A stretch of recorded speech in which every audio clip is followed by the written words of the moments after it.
I don't mean to brag, but I think I have a knack for finding undiscovered low-key talent.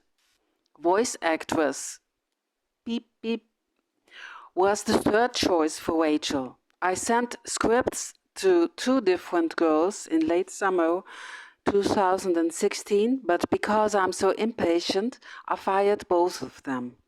It was one of the best decisions I've ever made. The first girl wasn't experienced enough, but I gave her a shot. I was desperate, sent the conspiring MAS2 script and said she was leaving the country for 3 weeks. A month passed and finally said she could record. A day or so passes and says she only got through a paragraph or so. Few more days pass, around 5 to 6 days, nothing. Fired her for lack of reliability.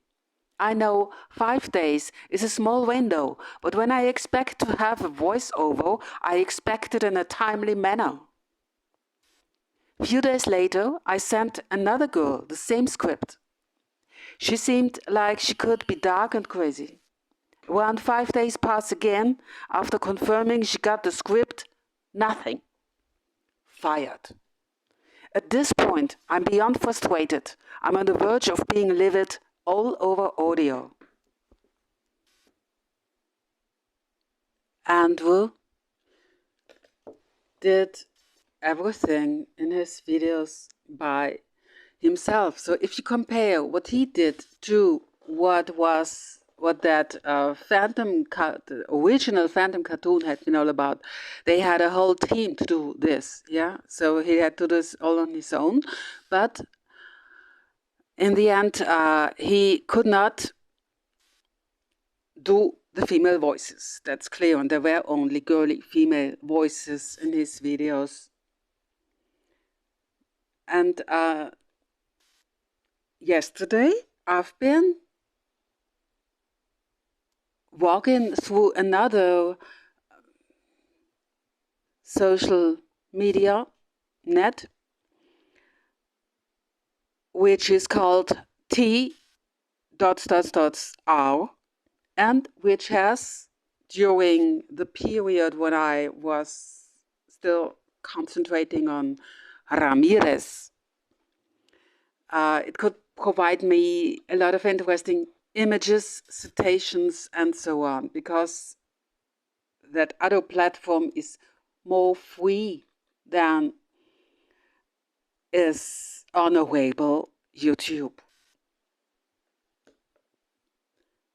And on that platform, there is a lot of interesting content. Nevertheless, the people who write there, they are above all youngsters, I can imagine. They discuss, above all, if Andrew, or, as you see, may be called a he or a she. I think this question is not really important, because it was, after all, a male name which he gave himself. So if ever you feel offended in which form ever, because I say he for him, and if you are probably transgender and therefore are interested in his history, then this is the explanation for me to call him he. Sometimes she, if it occurs to me.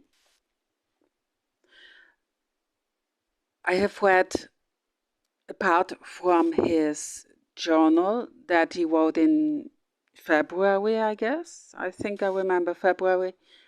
I'll tell you the page in the pinned comment. But by the end of 2016, when he had started that journal, he wrote about the same problem which he had with a male musician with accidentally the same first name. I cannot say more about that. I don't read that part, but he was always